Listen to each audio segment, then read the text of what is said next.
5 years ago, almost to the day, I was leaving Sheffield and moving to London.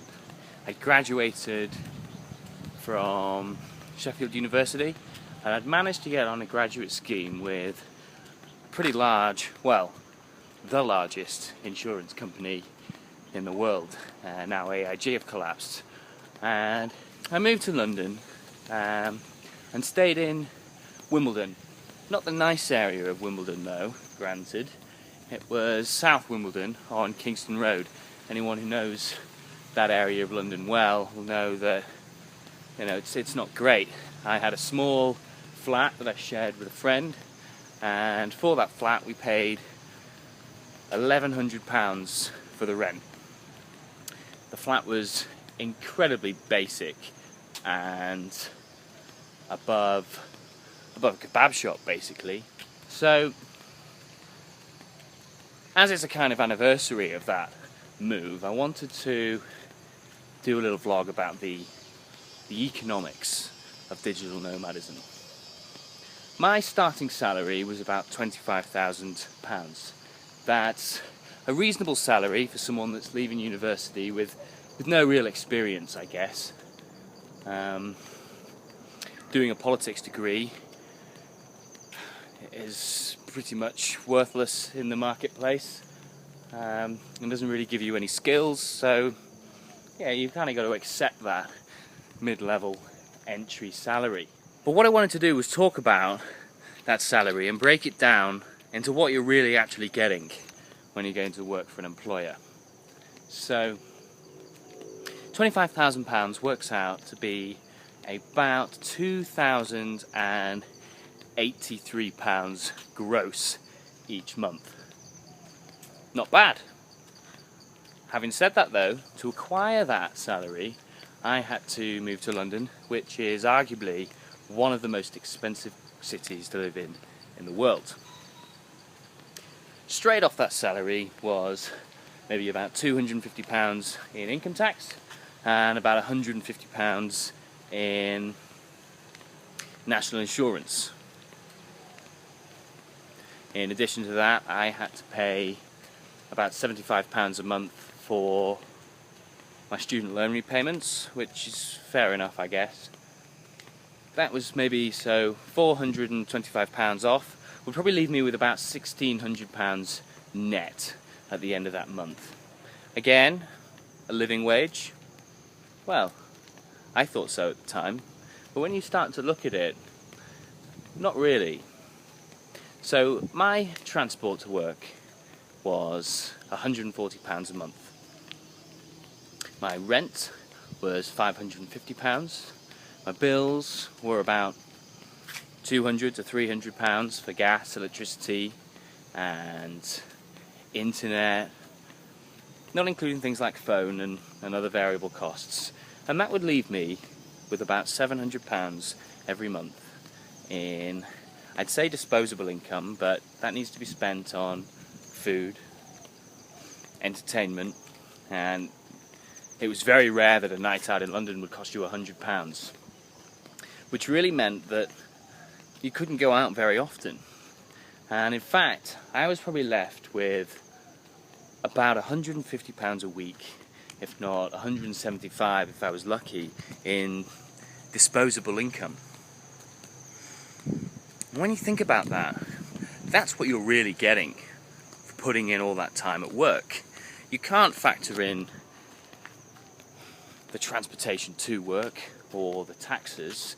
If you just look at the benefits of what you're getting from working in a company like that, that was what I was left to play with, that I could choose myself what to spend it on. I needed to eat, but obviously the quality of the food that I was eating was up to me. But it got me thinking about the economics of working and the economics of digital nomadism. Because I have been now in Thailand for maybe 2-3 weeks, and money just doesn't seem to be an issue anymore. I've stopped looking at prices. Why is it that I'm so much wealthier now in Thailand than I was in London? working as a professional in a large insurance company, working maybe 45 hours a week in the office, traveling maybe 15 hours a week to the office. And the reason is that the economics just don't work out in your favour when you're doing that. To get these jobs, you've got to move to a large city. Large cities are expensive to live in, and you end up paying a premium. Because they're so expensive, you live further out and have to purchase expensive transportation, like trains. Ultimately, the reason why I left my job in London, working for the insurance company, was the fact that I felt like I was working or travelling to work all the time, and at the end of the month, when I got paid and had paid all my fixed costs, it left me with almost nothing.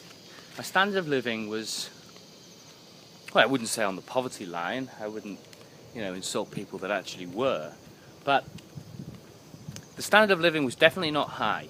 When you're living on £150 or £200 a week, and you need to use that to buy food and go out and see friends, possibly go and meet women and do things like that, money is incredibly tight, and it makes you wonder why you're working so hard for very little benefit.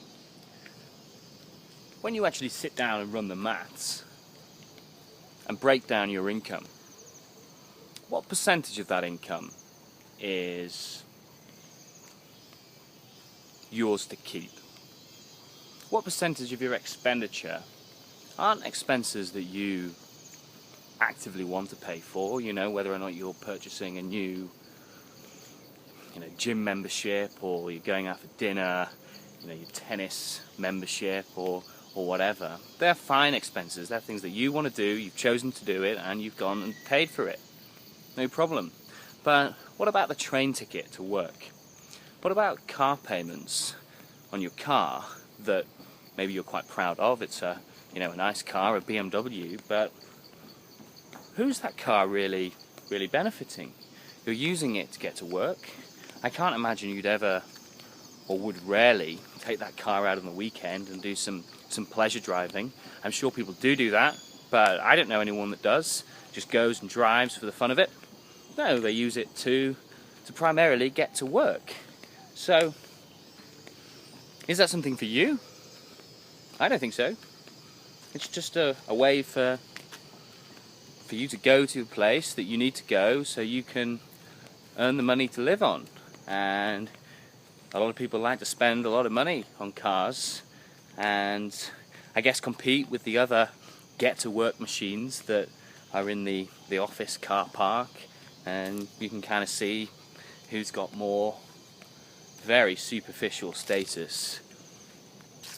No, none of those things are real benefits, really.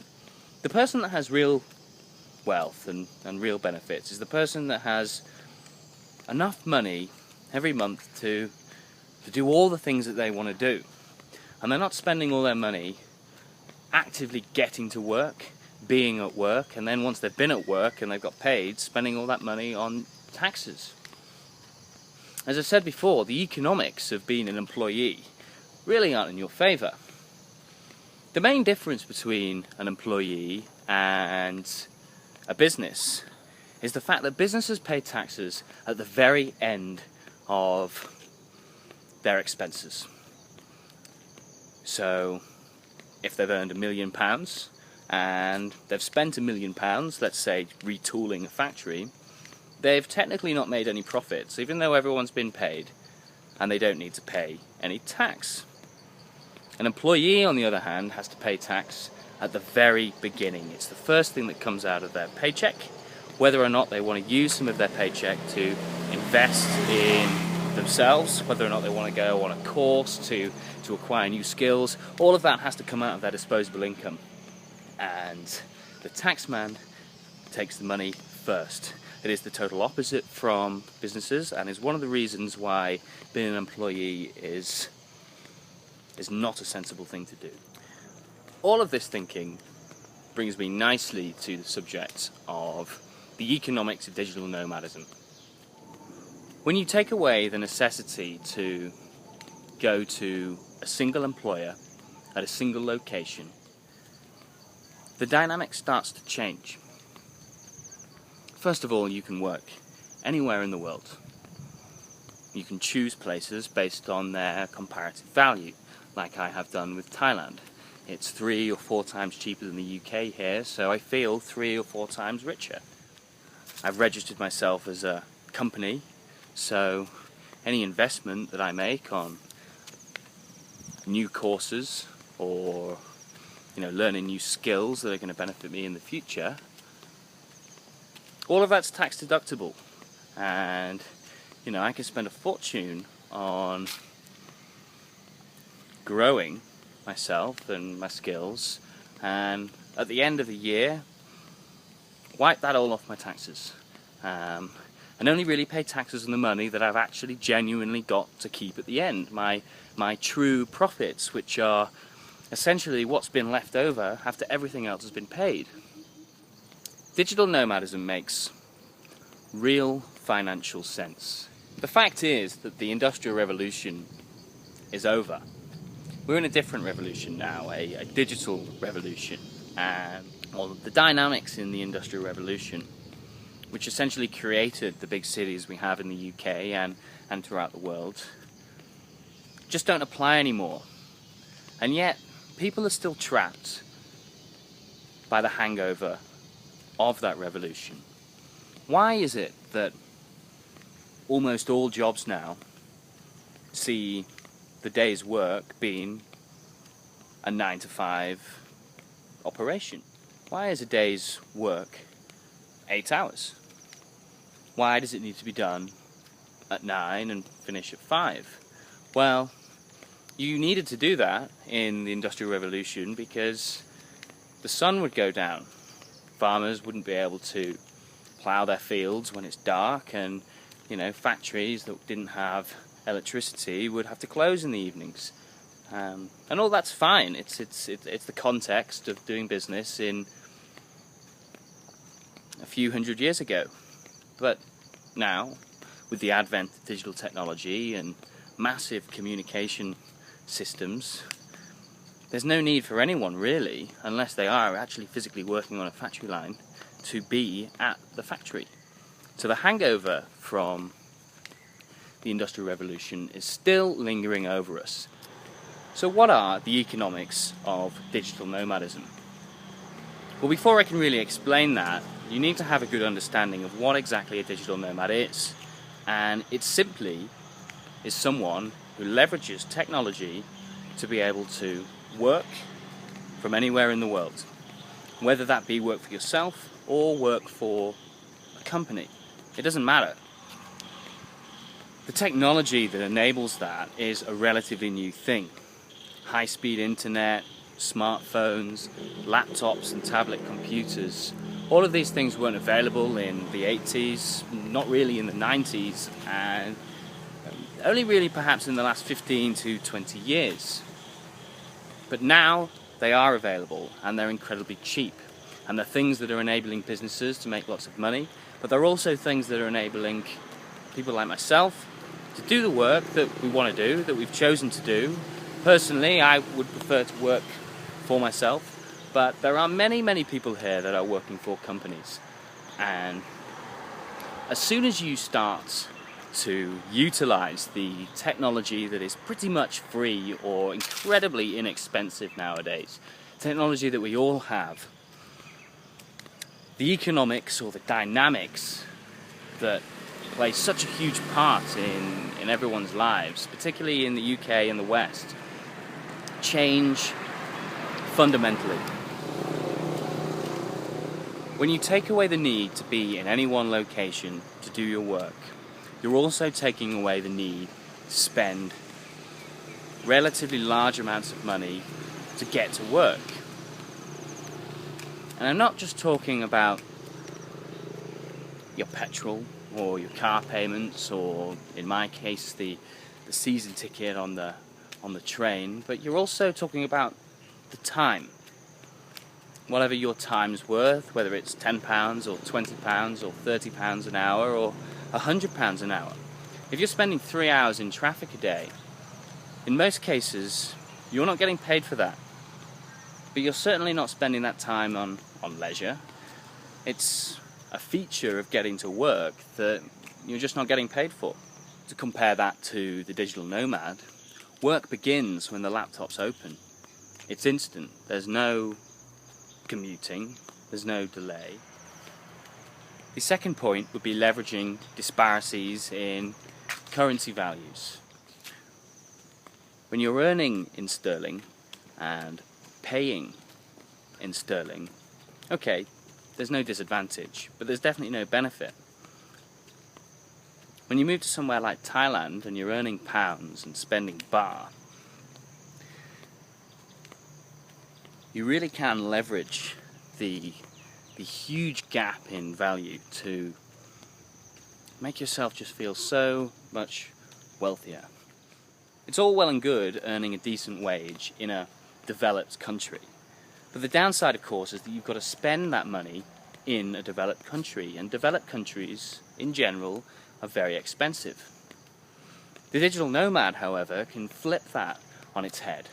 They can earn money in a developed country, earn a developed wage, and yet come to a developing country and turn the pounds into baht, leveraging a huge benefit in the amount of value you can secure within that country. In Thailand, the average wage is about £300 a month. Now, of course, there are a lot of rich people here, no doubt, and there's a burgeoning middle class, which is only a good thing for the Thai economy. But when you come over here with a Western wage, that difference is huge. You feel it instantly, and the prices in what you're able to do, and how much money is left over at the end of the day, end of the week, end of the month. The next advantage is time, and there are two main features to this. The first is that the digital nomad isn't spending any time commuting. Okay, so I had to travel here for 24 or 48 hours, but once I am here, I'm at work. I'm at this little country lane, or I say country lane, this jungle lane, and I'm at work now. I'm not just making this video, but emails are coming through, and every now and again I have to respond to them. I'm at work all the time, and I'm also on holiday all the time, however you want to look at it. The second major benefit, and this is only really a benefit if you were to move eastward, is the time difference. Every day I have an additional 6 hours before the UK wakes up, and the benefit to my standard of living is absolutely huge. It completely takes away any of the stress, any of the aggro that I had working in the UK.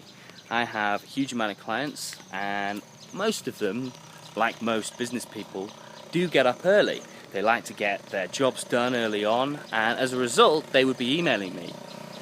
This, multiplied by the 100, 150 clients that I've got, means that mornings were just the most stressful time for me, and I really didn't like it. It meant that if I didn't finish the work the day before, I'm going to have some real problems the next day. Well, now I'm in the Far East, that just isn't an issue at all. If work doesn't get done in the night, I've got 6 hours the next day to finish it before anyone really knows. And the only real choice would be, do I have time to go into town and have a nice cooked breakfast? And in most cases I do, in some cases I don't. And I can go to a coffee shop and just do the work. But what I don't get anymore is the feeling that I've not done enough, the feeling that I've got up too late, or the feeling that I'm perhaps letting anyone down. I just have more time, and the weight that that's taken off my shoulders is massive. So with all this in mind, I have a question really, and whether or not you think it or not, doing something like this and starting a business or talking to your employer and trying to negotiate some kind of remote working arrangement seems like a choice, a big choice. But continuing to work 9 to 5 for a boss in an office or cubicle or something like that is just as much a choice. It's just a passive one that you made a long time ago and are continuing to do. Many people out here have asked me, how can you afford to do this, to live out here and take most of the day off to go and explore, to go and meet new friends, to spend a lot of time in restaurants or talking to girls. And I guess my response would be, now that I've had time to think about it, how can you afford not to? The amount of money that you spend every month getting to work, on fuel, on car payments, council tax, gas, electricity, car parking, all of that, and I'm sure I'm forgetting loads. If you were to add it all up, I would imagine that those costs alone probably equal my entire living expenses out here. So with that in mind, I have some advice to anyone that wants to do a similar thing. It took me 5 years to do it, and that's because I was flip-flopping really on many different businesses, unsure of what I was doing, and had a few commercial failures. But if you were to do it and were serious about it, I really do think you could go from nothing to here within a year. And there are two ways to do it. The first, and my personal favourite, would be to start some kind of enterprise. And to do that, you need to find a skill or develop a product that people are going to pay their money for. A service business is always easier to set up, but they're much harder to scale. A product business is much harder to set up, but easier to scale. And the choice between the two will probably depend on A, your imagination, and B, whether or not you've got any money. If you don't have any money, you're probably going to need to start a service business. If you do have some money, a product business is more of an option. The second choice would be to arrange a remote working arrangement with your boss. And if he won't let you do that, then perhaps find another job that you would be able to do it. If you're working on a computer every day, there's no reason why you couldn't do that from home. And if you couldn't do it from home, why couldn't you do it from a hotel room in Asia? What I have done here is not that unique really. There are literally thousands of similar people.